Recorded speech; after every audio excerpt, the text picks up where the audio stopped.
قرأ سورۃ الفاتحہ.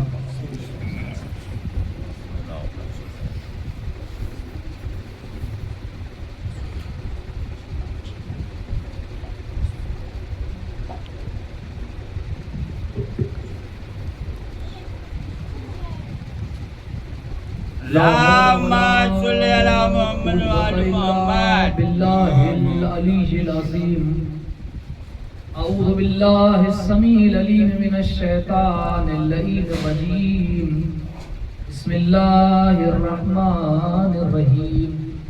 الحمد لله الذي لا يبلغ مدحته القائلون ولا يحصي نعماءه العادون ولا يؤدي حقه المجتهدون الذي لا يدركه بعد الهمم ولا يناله غوص الفتن الذي ليس لصفته حد محدود ولا نعت موجود ولا وقت معدود ولا أجل ممدود. فطر الخلائق بقدرته ونشر الرياح برحمته وابتدى بالصخور ميدان أرضه. ثم الصلاة والسلام على النبي الأمي المكي القرشي الهاشمي الأبتهي التهامي مولانا مولا الثقلين محبوب رب المشرقين والمغربين جد الحسن والحسين أبي القاسم محمد.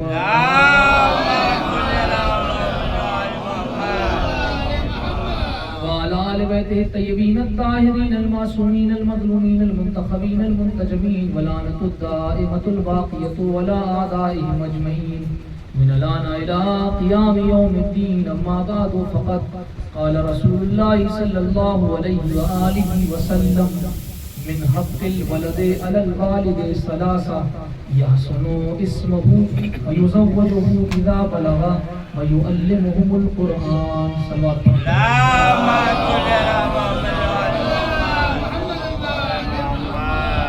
حضرات گرامی قدر معزز سامعین کرام، جیسا کہ یہ مجلس ایصال ثواب اور 20ویں کے عنوان سے منعقد کی گئی ہے، چونکہ ایک والد کی ایصال ثواب کی مجلس ہے اور والد نے اپنے بیٹوں کو بھی چھوڑا ہے اور زوجہ بھی سوگوار ہے، بیٹیاں بھی ہیں. میں نے جس حدیث کو سرنامہ کلام قرار دیا، اللہ کا رسول ارشاد فرماتا ہے کہ ہر باپ کے اوپر اپنی اولاد کا یہ حق ہے کہ وہ 3 چیزیں کرے. پہلی چیز تو یہ ہے کہ اپنی اولاد کا اچھے سے اچھا نام رکھے. دوسرا یہ ہے کہ جب وہ بالغ ہو جائیں تو ان کی شادی کا اہتمام و انتظام کرے. تیسرا یہ ہے کہ انہیں قرآن کی تعلیم دے. یعنی اگر اللہ نے کسی شخص کو اولاد سے نوازا تو اولاد کے ساتھ ساتھ 3 اہم ذمہ داریاں دی ہیں کہ ایک تو اس کا اچھا نام رکھا جائے، اسے قرآن کی تعلیم دی جائے اور اس کے ازدواج کا انتظام کیا جائے.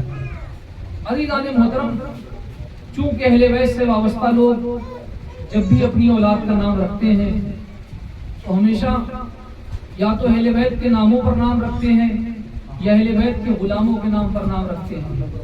اور اگر دنیاوی کسی لفظ کو نام کا عنوان قرار دیتے ہیں تو اس کے ساتھ میں وہ اہل بیت کا نام ضرور شامل کر لیتے ہیں. ایک صلوات پڑھیں بابا جی.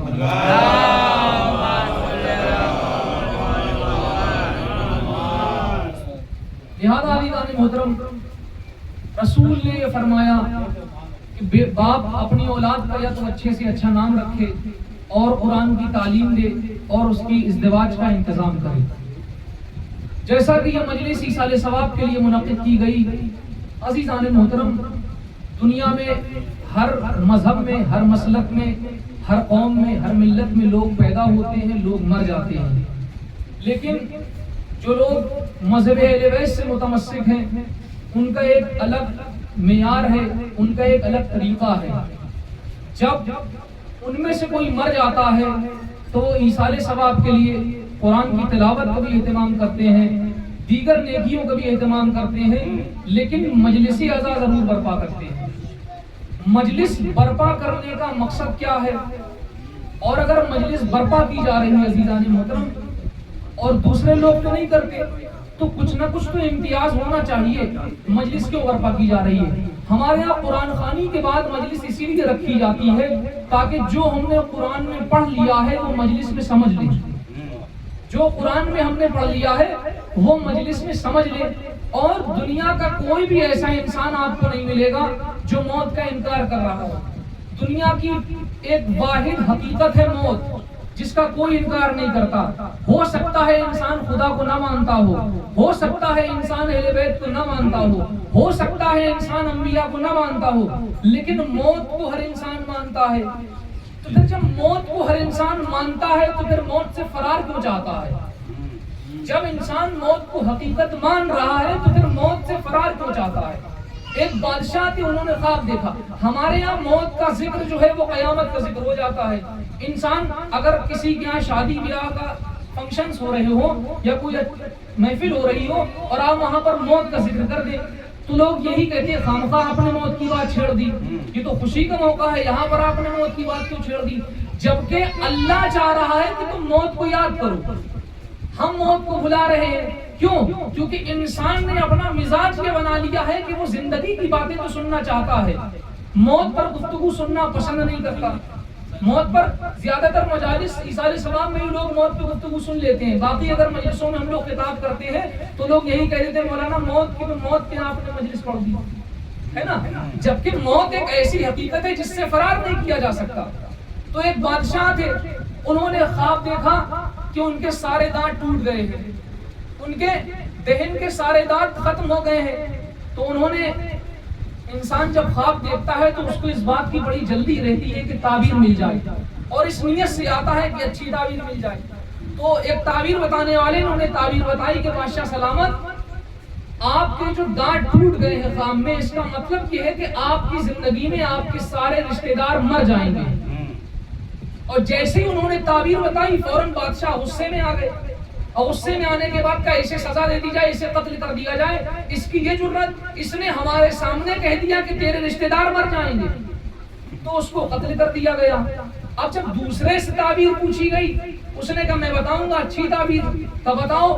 تو اس نے تعبیر یہ بتائی بادشاہ سلامت، آپ اپنے تمام رشتہ داروں میں سب سے زیادہ لمبی حیات لے کر آئے ہیں، آپ اپنے تمام رشتہ داروں میں سب سے زیادہ زندگی گزاریں گے۔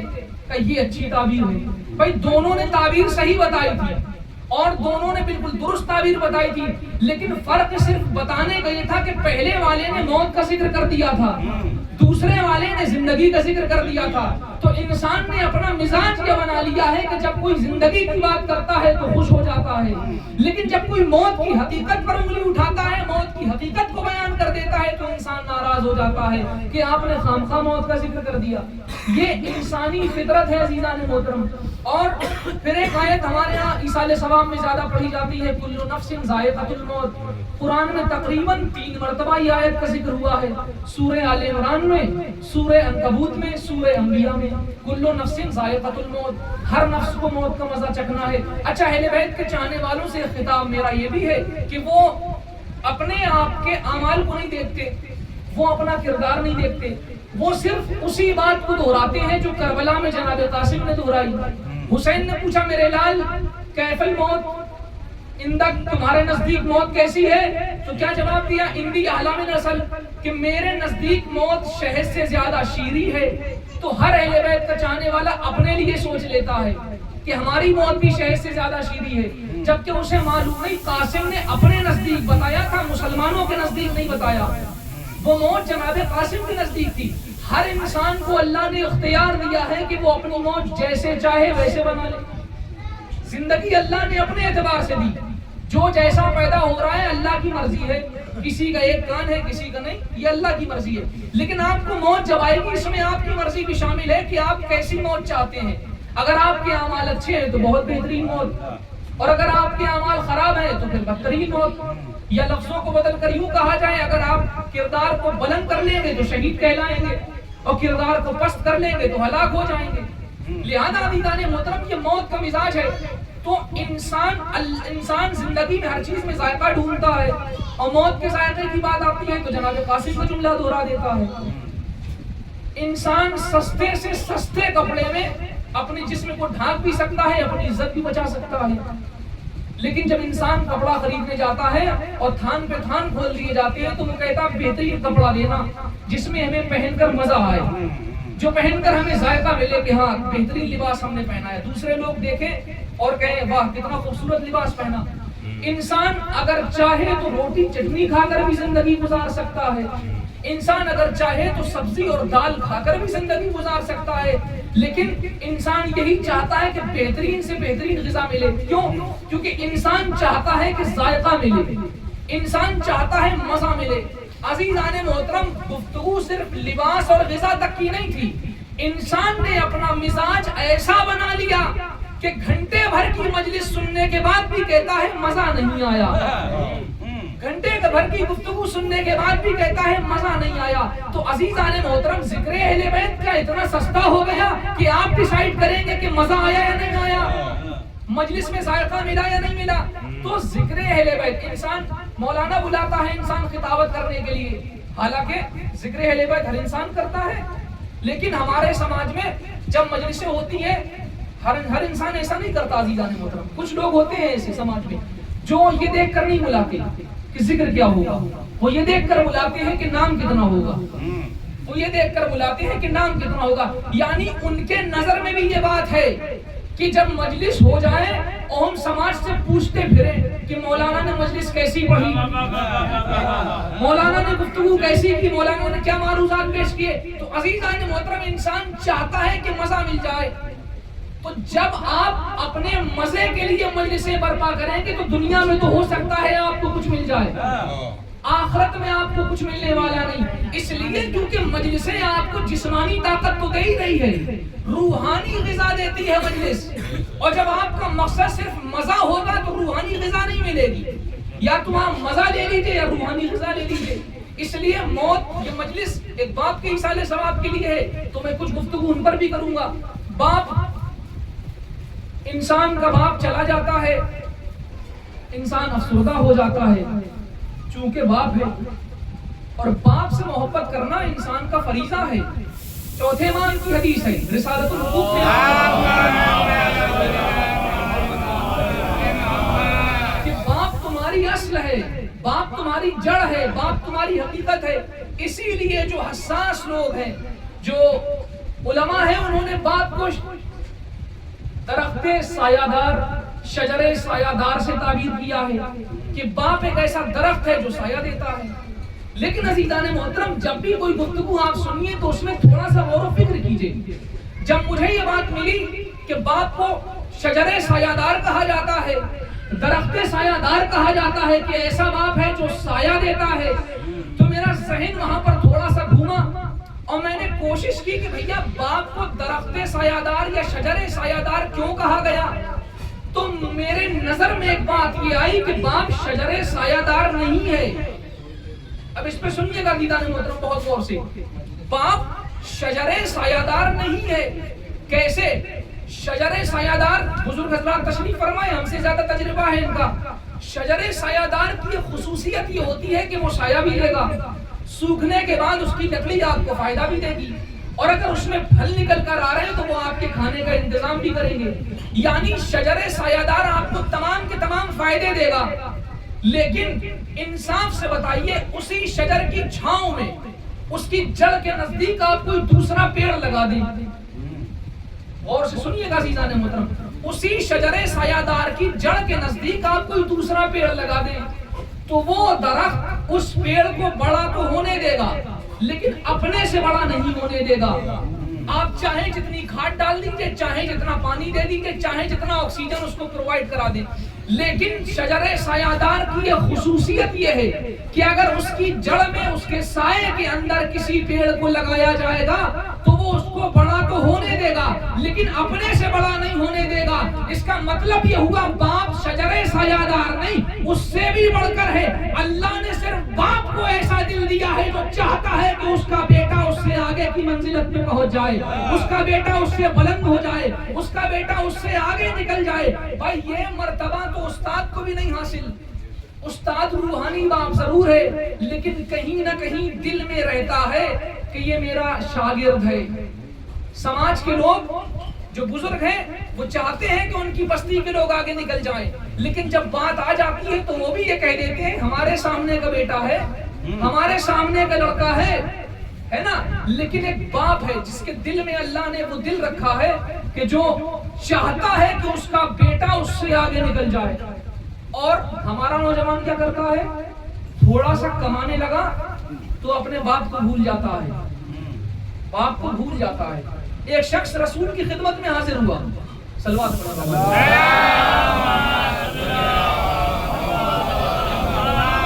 کے بعد اپنے باپ کی شکایتیں کی.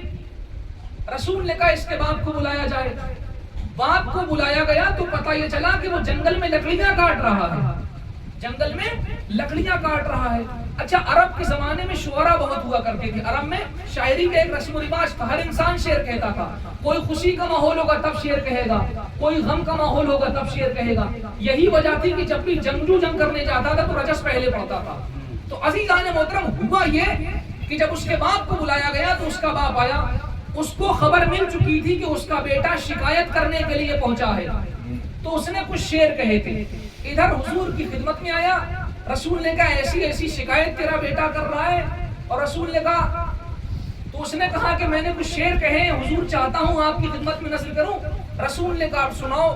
جب اس نے شعر سنایا، میں ترجمہ سناتا ہوں. جب اس نے شعر سنائے تو اس نے یہ لکھا، میرے لال ہماری تم سے محبت اسی دن پیدا ہو گئی تھی جس دن تم اس دنیا میں آئے تھے. ہماری تم سے محبت اسی دن پیدا ہو گئی تھی جب تم اس دنیا میں آئے تھے. اس کے بعد ہم نے ہر طرح کی خوشی تمہیں دینا چاہی، ہر طرح کے غموں سے تمہیں بچانا چاہا. ہمارے غم بھی تمہارے غم کے سبب تھے، ہماری خوشیاں بھی تمہاری خوشیوں کے سبب تھی. اگر تم خوش ہوتے تھے تو میں خوش ہو جاتا تھا، اگر تم رنجیدہ ہوتے تھے تو میں بھی رنجیدہ ہو جاتا تھا. اور جب تم راتوں کو بیمار ہو جایا کرتے تھے تو میں راتوں کو طبیبوں کے دروازے کھٹکھٹایا کرتا تھا کہ میرے بیٹے کی طبیعت خراب ہو گئی ہے، میرا بچہ بیمار ہو گیا. میں تمہاری دوا کا انتظام کرنے کے لیے دق الباب کیا کرتا تھا طبیبوں کے در جا کر. اور میں پہاڑوں کے پتھر کاٹتا تھا تاکہ تمہیں گرمی کی حرارت سے بچا سکوں، اور میں پیڑوں کی لکڑیاں کاٹ کر لاتا تھا تاکہ تمہیں سردی سے بچا سکوں. اور میرے بیٹا زمانہ گزرا، زمانہ گزرتا رہا، تمہارے ہاتھ مضبوط ہوتے چلے گئے، ہمارے ہاتھ کمزور ہوتے چلے گئے. تمہارے پاؤں میں طاقت آتی چلی گئی اور ہمارے پاؤں کمزور ہوتے چلے گئے. تمہاری کمر سیدھی ہوتی گئی اور ہماری کمر خمیدہ ہوتی گئی. تو وہ شعر میں کہتا ہے کہ تو میں نے سوچا کہ کوئی بات نہیں، اگر میرے ہاتھ کمزور ہو گئے تو میں اپنا کام اپنے بیٹے کے ہاتھوں سے لے لوں گا، اگر میرے پاؤں کمزور ہو گئے تو میں اپنا کام اپنے بیٹے کے پاؤں سے کروا لوں گا، اگر میری کمر خمیدہ ہو گئی تو میں اپنی زندگی کا بوجھ اپنے بیٹے کی کمر کے ذریعے اٹھا لوں گا. ادھر اس نے یہ تمام باتیں بتائیں، ادھر رسول کی آنکھوں میں آنسو آ گئے. رسول کی آنکھوں میں آنسو آئے، اور آنسو آنے کے بعد رسول نے فرمایا یاد رہے تیرا باپ جو یہ اشعار سنا رہا ہے یہ اپنی زندگی کا مرثیہ سنا رہا ہے. جو تو نے غم اپنے باپ کو دیے ہیں، کہ پھر تو جنگلوں میں کیوں جاتا ہے؟ کہ جنگلوں میں اس لیے جاتا ہوں، میں نے سوچا تھا کہ تیرے ہاتھ میرے ہاتھوں کے کام آئیں گے، تیرے پاؤں میرے پاؤں کے کام آئیں گے، تیری کمر میری زندگی کا بوجھ اٹھانے کے کام آئے گی. لیکن ہوا تو نہیں ایسا. زمانہ گزرا، تم نے مجھ سے جھڑک کر بات کرنا شروع کر دی. تم مجھے ایسے گھڑکیاں دینے لگے جیسے بادشاہ غلاموں کو ڈانٹتا ہے. تو میں جنگل میں اس لیے چلا جاتا ہوں تاکہ تمہاری ڈانٹ سے بچ سکوں، تمہارے غصے سے بچ سکوں. یہ ہے عزیزان محترم باپ کا مرتبہ. رسول گریا کر رہے ہیں یہ اشعار سن کر. اور جوان بیٹے نے کیا کیا؟ اپنے باپ سے چیزیں جو حاصل ہوئی ان پر قبضہ کیا اور اپنے باپ کو بھول گیا. بچوں کو چاہیے عزیزان محترم جن کے سروں پر باپ کا سایہ باقی ہے، خدا سب کے سروں پر ان کے باپ کا سایہ باقی رکھے. اس لیے کیونکہ جب باپ دنیا سے چلا جاتا ہے تو پھر انسان کی زندگی ادھوری ہو جاتی ہے. وہ جا رہا ہے دنیا سے جس نے تمہیں اپنے ذریعے سے زندگی دی، اپنے ذریعے سے تمہیں زندگی دی، اور وہ تمہاری اصل تھا، تمہاری جڑ تھا. بنی اسرائیل کے زمانے میں اب میں ایک واقعہ آئیڈیل کے طور پر سنا رہا ہوں تاکہ نوجوان سیکھیں کہ باپ سے محبت کیسے کی جاتی ہے، باپ کا احترام کیسے کیا جاتا ہے۔ عزیزان محترم، کربلا کے دشمن جو ہیں، جو کربلا کو نہیں مانتے، ان کے یہاں اگر یہ رسم و رواج پایا جائے تو سمجھ میں آتا ہے۔ اگر کربلا ماننے والوں کے گھروں میں رشتوں کی پامالی ہوگی، رشتوں کا تقدس پامال ہو جائے گا، تو پھر مجلسیں کرنے سے کیا فائدہ ہوگا؟ مجلسیں برپا کرنے سے پھر فائدہ کیا ہوگا؟ کربلا میں امام حسین نے زندگی کے ہر نمائندے کو شامل کیا۔ اگر بہن تھی تو بھائی بھی تھا، اگر چچا تھے تو بھتیجی بھی تھی، اگر ماموں تھے تو بھانجے بھی تھے۔ ایک ہی رشتہ بچا تھا، دوستی کا رشتہ، جسے حسین نے خط بھیج کر بلا لیا اور دنیا کو بتایا کہ رشتوں کا تقدس کیسے برقرار رکھا جاتا ہے، یہ کربلا سکھائے گی۔ بنی اسرائیل کے زمانے میں ایک نوجوان اپنے باپ سے الگ ہو گیا۔ عرب میں آج بھی دستور ہے، لوگوں کی شادیاں ہو جاتی ہیں، اپنے ماں باپ سے الگ ہو جاتے ہیں، وہاں جوائنٹ فیملی کا رواج نہیں ہے، ہر انسان الگ الگ اپنی گھر بسا لیتا ہے۔ تو ایک بنی اسرائیل کا نوجوان جب اس نے بہت کاروبار بنا لیا، بہت دولت بنا لی، اور جب اسے خبر ملی کہ اس کا باپ بیمار ہے، اسے خبر ملی کہ اس کا باپ اس دنیا سے جانے والا ہے اور بہت زیادہ بیمار ہے، تو اس نے چاہا کہ باپ کی صحت اور طبیعت کا انتظام کیا جائے، ان کے لیے کچھ ایسا انتظام کیا جائے کہ اللہ ان کو شفائے کاملہ عطا کرے۔ اب دیکھیے عزیزان محترم، طریقہ کار ملاحظہ کیجئے گا، اس کے بعد گفتگو سنیے گا۔ طریقہ کار کیا تھا، اس کو اپنے دلوں میں اتاریے گا۔ طریقہ کار یہ تھا کہ جب وہ اپنے باپ کے قریب پہنچا، باپ کے قریب پہنچنے کے بعد اس نے یہ نہیں کہا کہ ہم آپ کی دوا کا انتظام کرنا چاہتے ہیں۔ اس کو یہ لگ رہا تھا اگر ہم اپنے باپ سے یہ بات کہیں گے کہ ہم تمہاری دوا کا انتظام کرنا چاہتے ہیں، کہیں اس کے دل میں یہ احساس پیدا نہ ہو جائے کہ میرا بیٹا میرے لیے انتظام کر رہا ہے، میں نہیں کر پا رہا ہوں اپنے بیٹے کے لیے کچھ۔ اس لیے اس نے کہا بابا جان، اتنا کاروبار ہو گیا ہے، اتنی دولت ہو گئی ہے، اتنی دکانیں ہو گئی ہیں، اگر آپ میرے ساتھ نہیں چلیں گے تو اکیلے میں کیسے یہ سب برداشت کروں گا؟ میں اکیلے اپنا کاروبار کیسے سنبھالوں گا؟ عزیزان محترم، وہ افراد جن سے اگر ان کا باپ تھوڑے سے پیسے مانگ لیتا ہے اور وہ جھڑک کر پیسے دے دیتے ہیں، ان کو سننا چاہیے کہ اس کا طریقہ کیا تھا۔ اس نے کہا اگر آپ میرے ساتھ نہیں چلیں گے تو اتنا کاروبار اکیلے کیسے سنبھالوں گا، یہ تو میرے اوپر ظلم ہو جائے گا۔ تو اپنے باپ کو لے کر گیا، باپ کی دوا دارو کا انتظام کیا، اور جب انتظام ہوا عزیزان محترم تو اپنے جو گوڈاؤن تھا، جو انبار جہاں جمع کیا جاتا تھا اور جہاں سے سودا ہوتا تھا، جو بڑی دکان تھی، اس کے کیشیئر اکاؤنٹ جو ہوتا ہے وہاں پر بٹھایا، کاؤنٹر پر بٹھا دیا، اور بٹھانے کے بعد عزیزان محترم اپنے باپ کے حوالے سب کچھ کیا۔ اتفاق یہ ہوا کہ باپ کو نیند آنے لگی، تو اس نے باپ سے کہا کہ آپ آرام فرما لیجئے۔ اس کا باپ سویا، تکیہ نہیں تھا، اس نے اپنے کوٹ کا تکیہ بنایا اور اس کے سرہانے رکھ دیا۔ اتفاق یہ ہوا کہ ایک شخص آیا، اور آنے کے بعد اس نے کہا کہ مجھے چاول چاہیے۔ کہ کتنے؟ تو جتنی بھی مقدار بتائی ہو بالفرض سمجھ لیجئے 2-4 کنٹل چاول۔ اس نے کہا ہو جائیں گے؟ کہ اس سے زیادہ ہے ہمارے پاس، ہو جائیں گے۔ کہ ٹھیک ہے، تو ڈیل فائنل ہو گئی کہ ہاں آپ اتنا رقم دے دیجئے اور آپ لے کے چلے جائیے۔ لیکن جب وہ چاول مانگنے لگا کہ ہاں ہم لے کر جاتے ہیں، پیسہ تو ادا کر دیا، اس نے کہا آج نہیں، چاول کل لے کر جانا۔ ملاحظہ کیجئے گا عزیزان محترم، میں اس مزاج کی مجلس پڑھ سکتا ہوں جو آپ حضرات سنتے ہیں، ہے نا، جس پہ آپ حضرات بولتے بھی ہیں، لیکن میں چاہ رہا ہوں کہ آپ کو کچھ ایسے معروضات دوں جس میں مجھے بھی ثواب ملے اور آپ کو بھی ثواب ملے۔ تو عزیزان محترم ہوا یہ کہ اس نے کہا نہیں، چاول کل لے کر جانا، آج کو نہیں، تو آج نہیں۔ جب اس نے بہت اصرار کیا تو اس نے کہا اس لیے منع کر رہا ہوں کیونکہ چاول گوڈاؤن میں رکھے ہیں، اس انبار جہاں لگا ہوا ہے وہاں رکھے ہوئے ہیں، تو پھر وہاں سے نکال کے تو نہیں، وہاں پر تالا لگا ہوا ہے۔ پھر کہا اگر وہاں تالا لگا ہوا ہے تو تالا کھول کر دے دو۔ کہا نہیں، اس تالے کی چابی میرے کوٹ میں رکھی ہوئی ہے جس پر میرا باپ تکیہ کیے ہوئے سو رہا ہے، میں نہیں چاہتا کہ باپ کی نیند میں خلل ڈالوں، میں نہیں چاہتا کہ باپ کی نیند میں خلل ڈالوں، اس لیے میں تجھے کل چاول دوں گا۔ اور عزیزان محترم ہوا کیا؟ ہوا یہ کہ وہ واپس چلا گیا، اور ڈیل کینسل ہو گئی, اس کے پیسے واپس کر دیے. جب باپ نیند سے بیدار ہوا تو پوچھا کہ آج کوئی نہیں آیا؟ کہا نہیں کوئی نہیں آیا. چونکہ باپ کو روزانہ کا معمول معلوم تھا کہ روز اتنے کسٹمر آیا کرتے تھے, آج کیوں نہیں آئے؟ تو جب بہت اصرار کیا تو اس نے کہا نہیں آئے تھے لیکن چلے گئے. جب بہت اصرار کیا تو بتایا کہ میں نے اس وجہ سے نہیں دیے کیونکہ میرے کوٹ میں چابی رکھی ہوئی تھی اور آپ اس پر تکیہ کیے ہوئے سو رہے تھے. تو باپ غصہ آیا, چونکہ باپ ہے, باپ کو غصہ آیا کہ تم نے میری وجہ سے اپنا نقصان کر لیا. کہا نہیں, دنیا میں تو نقصان ہو جائے گا لیکن آخرت میں نقصان نہیں ہوگا.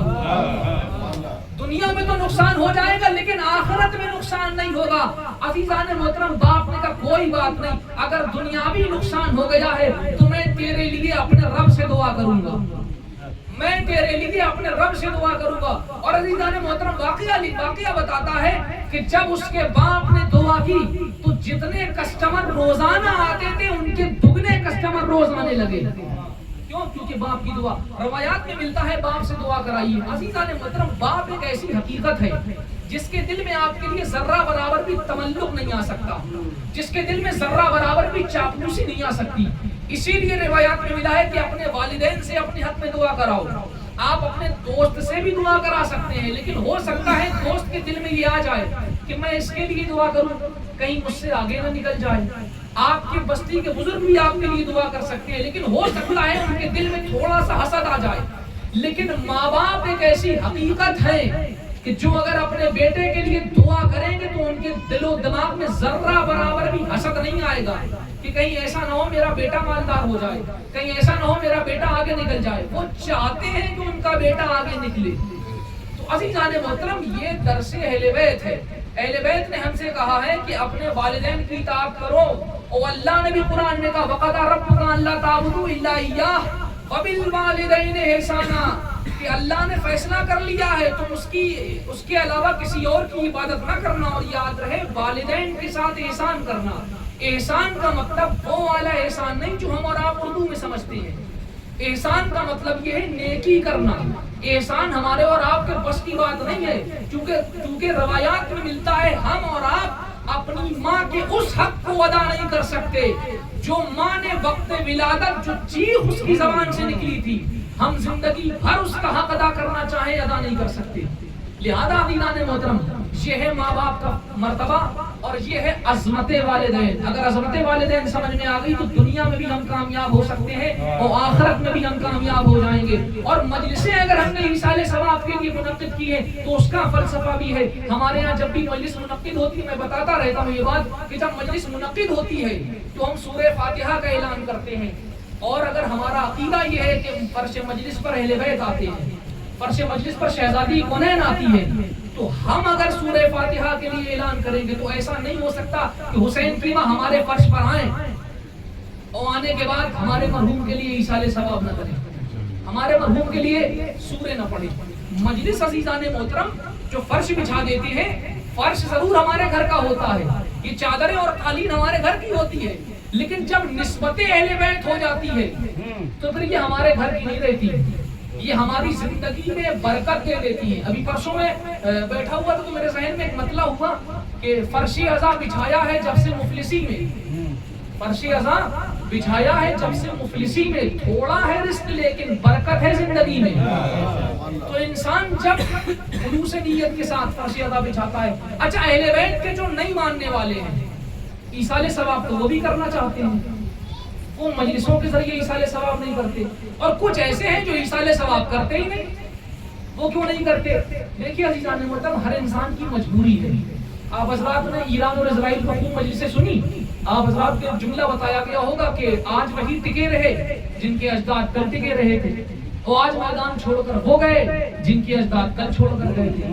تو یہ صرف خیبر اور خندق کی بات نہیں, ہر چیز میں آپ کو یہ بات ملے گی. اگر اہل بیت کے در سے متمسک کوئی انسان ہے تو اس کے عمل میں جھلکنا چاہیے کہ وہ کس در سے وابستہ ہے. ہم ایصال ثواب کر کے بتا رہے ہیں کہ ہم اہل بیت سے وابستہ ہیں, لوگ ایصال ثواب سے دور ہو کر بتا رہے ہیں کہ وہ اہل بیت سے وابستہ نہیں ہیں. کیسے وابستہ ہیں ہم اہل بیت سے, یہ آپ کو بتائیں گے عزیزان محترم. انسان کے اندر خود غرضی نہیں ہونا چاہیے. انسان اگر اس دنیا میں زندگی گزارنے کے لیے آیا ہے تو اس کی کوشش یہ ہونا چاہیے وہ صرف اپنے لیے زندہ نہ رہے, دوسروں کے لیے زندگی گزارے. وہ صرف اس لیے زندگی نہ گزارے کہ ہم اب بہت اچھا کھانے پینے کا انتظام کر لیا, بہترین مکان بنا لیا, آل و اولاد ہو گئی, اپنی فیملی کے ساتھ رہ رہے. نہیں, اگر آپ صرف اپنی زندگی گزار رہے ہیں تو اس میں کیا کمال ہے؟ دنیا میں جتنے لوگ آئے ہیں سب اپنی زندگی گزار کر چلے گئے. کمال تب ہوگا جب آپ اپنی زندگی دوسروں کے لیے گزاریں, اور جب آپ دوسروں کے لیے زندگی گزاریں گے تو روز محشر آپ کے اعمال تو آپ کے ساتھ رہیں گے ہی رہیں گے, دوسروں کے ساتھ کی گئی نیکیاں بھی آپ کی گواہی دیں گی کہ یہ بڑا اچھا انسان ہے, اس نے فلاں غریب کی مدد کی تھی, اس نے فلاں پڑوسی کی بیٹی کی شادی میں انتظام کیا تھا. تو جب انسان دوسرے کے لیے زندگی گزارے گا تو کمال ہوگا. اچھا, دوسرے کے لیے زندگی کون گزارے گا؟ جن کے مولا اور آقا دوسروں کے لیے زندگی گزار گئے ہو, یا وہ جنہوں نے اپنے لیے زندگی گزاری ہو, وہی کرے گا نا. ایصال ثواب کا تعلق بھی اسی سے. بھئی ایک انسان مر گیا, اس دنیا سے چلا گیا, اس کے لیے اگر ہم نے ایصال ثواب کی مجلس برپا کی تو ایصال ثواب کی مجلس ہم اپنے لیے تو کر نہیں رہے, اس کے ثواب کے لیے کر رہے ہیں نا.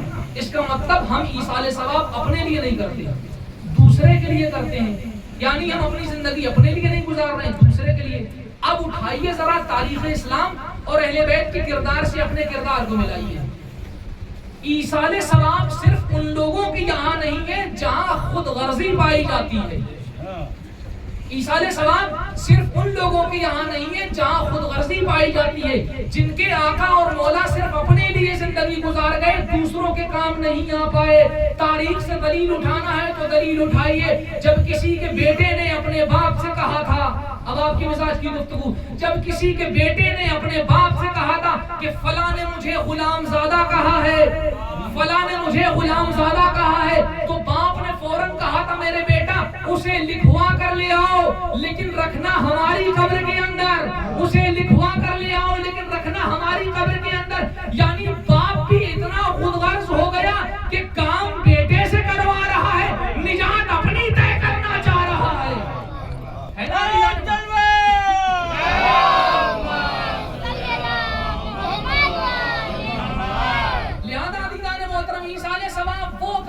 جو خود غرض نہیں ہوں گے. ایصال ثواب وہ نہیں کرتے جو خود غرض ہوتے ہیں, جو دوسروں کے لیے زندگی گزارتے ہیں, وہی ایصال ثواب کرتے ہیں. ہم اپنے مرحومین کو بھلا نہیں دیتے. علی کا چاہنے والا کہیں مرا تو نہیں, لہد میں اس لیے شانہ ہلا کے دیکھتے ہیں. اسماء فم بھی پڑھا جاتا ہے, لوگ بھول جاتے ہیں, دفن کر کے چلے آئے.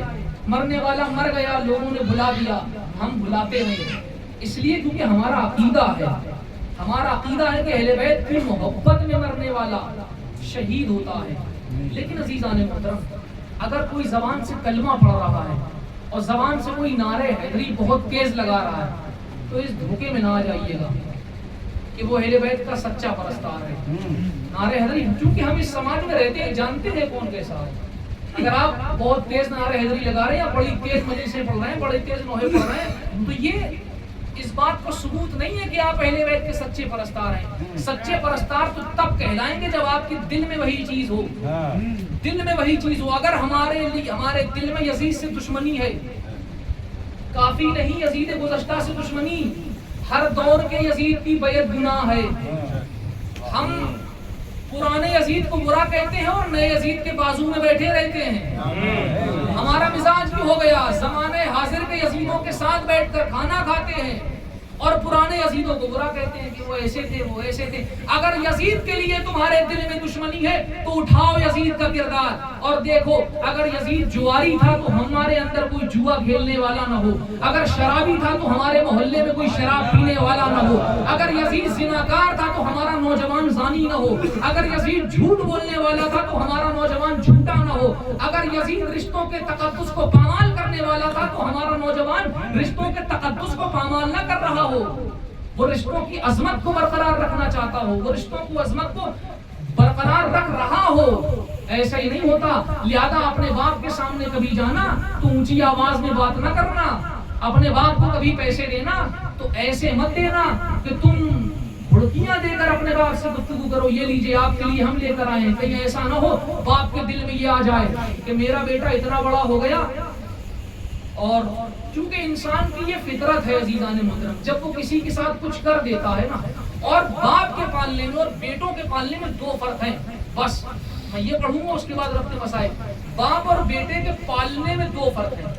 جب باپ اپنے بیٹے کو پالتا ہے تو اس کی نیت یہ رہتی ہے کہ کب یہ جوان ہو، اس کی نیت یہ رہتی ہے کہ ہم کیسے اس کی اچھی تعلیم کا انتظام کریں، اچھی منزلت پہ پہنچ جائے. لیکن جب بیٹے پالتے ہیں، ہر بیٹا ایسا نہیں ہوتا، لیکن جب بیٹا اپنے باپ کو پالتا ہے تو اس کی نیت یہ رہتی ہے 2-4 دن کے مہمان ہیں، تھوڑی خدمت کر لی جائے، ہے نا دیدان محترم؟ 2-4 دن کی مہمان ہے، تھوڑی خدمت کر لی جائے. اور بعض جگہ تو ایسا ہوتا ہے ہم اور آپ جب ایصال ثواب کا انتظام کرتے ہیں تو نظر و نیاز کا بہترین انتظام کرتے ہیں، اچھے اچھے کھانے بناتے ہیں.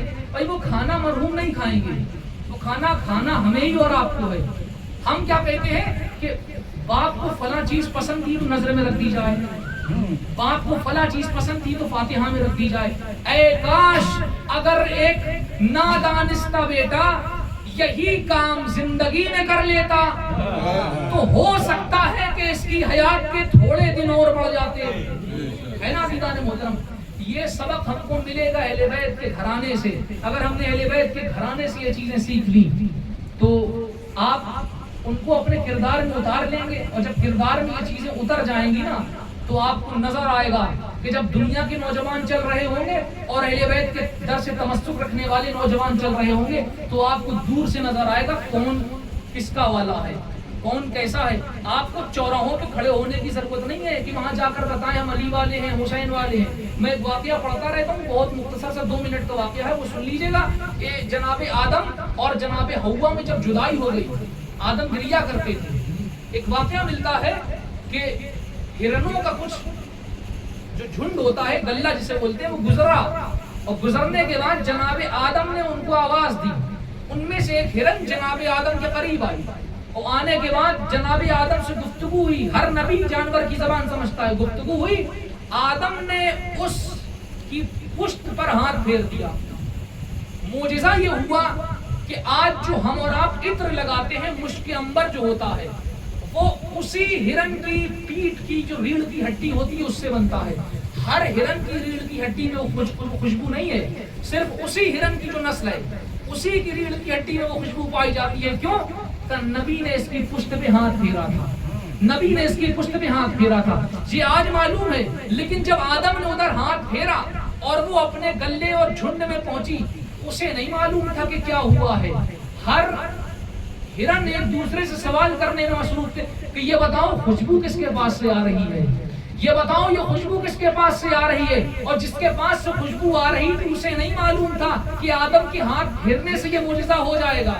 لیکن جب یہ سب کو معلوم چل گیا کہ اسی کے پاس سے خوشبو آ رہی ہے تو پتہ یہ چلا کہ نبی اللہ نے اس کی پشت پہ ہاتھ پھیرا ہے، اس وجہ سے اس کی ہڈی میں یہ برکت آ گئی کہ یہ خوشبو دے رہی ہے. تو یاد رہے عزیزان محترم، اگر ہم نے اور آپ نے اپنی زندگی میں اہل بیت کے کردار کو اتار لیا تو پھر بتانے کی ضرورت نہیں پڑے گی ہم علی والے ہیں، حسین والے ہیں.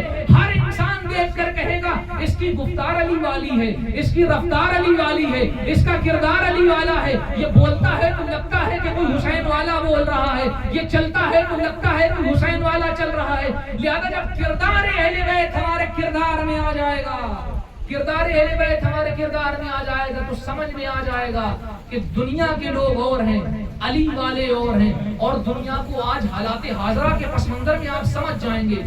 حالات حاضرہ کے پس منظر میں لوگوں نے دیکھ بھی لیا، سمجھ بھی لیا کہ کون ہے جو علی والا ہے اور کون ہے جو صرف نام سے علی علی تو کرتے ہیں لیکن کام ان کا علی والا نہیں ہے.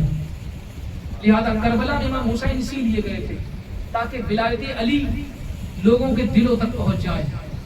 ولایت علی لوگوں کے دلوں تک پہنچ جائے گی تو انسان دنیا میں بھی کامیاب ہوگا، آخرت میں بھی کامیاب ہوگا. ولایت علی مرکز دین ہے، محور دین ہے. امام حسین کربلا میں نماز بچانے بھی گئے، روزہ بچانے بھی گئے، لیکن نماز تھی، شکل بدلی ہوئی تھی. روزہ لوگ رکھ رہے تھے، حج لوگ کر رہے تھے. اگر نہ کر رہے ہوتے تو پھر امام حج کو عمرے میں تھوڑی نہ بدلتے. لوگ آ گئے تھے حج کرنے کے لیے، لیکن ولایت علی کو لوگوں نے بھلا دیا تھا. تو ولایت علی جو آپ کے دلوں میں ہے اتنی مضبوط ہے کہ نہج البلاغہ میں مولا کا جملہ ہے، لو احبنی جبل لتحفت، اگر پہاڑ مجھ سے محبت کرنے لگے تو ریزہ ریزہ ہو جائے. لیکن آپ کا دعویٰ ہے کہ آپ کے دل میں علی کی محبت ہے، تو اس کا مطلب کوئی قیمتی چیز ہے جو دنیا کے پاس نہیں ہے، آپ کے پاس ہے. اور اتنی قیمتی چیز ہے کہ حسین نے کہا علی اکبر قربان ہوتے ہیں تو قربان ہو جائیں.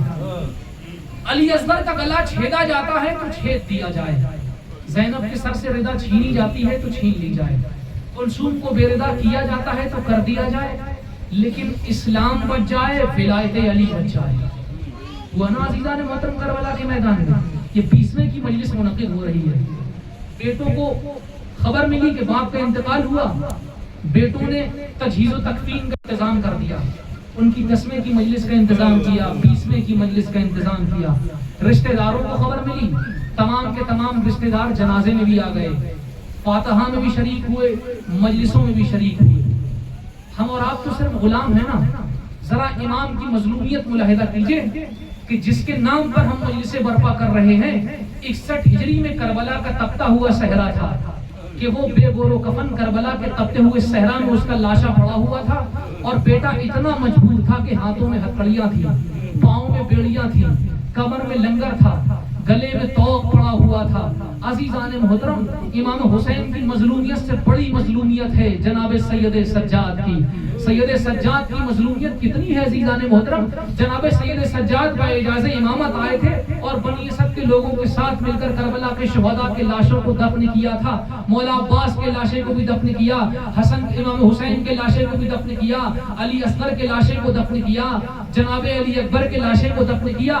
لیکن جب کربلا میں جناب سید سجاد نے سب کے لاشوں کو دفن کر لیا، کربلا کا ہر شہید دفن ہو گیا، سب کا مظلومیت ختم ہو گئی، سب کے مصائب ختم ہو گئے، سید سجاد کے مصائب کا آغاز ہو رہا ہے۔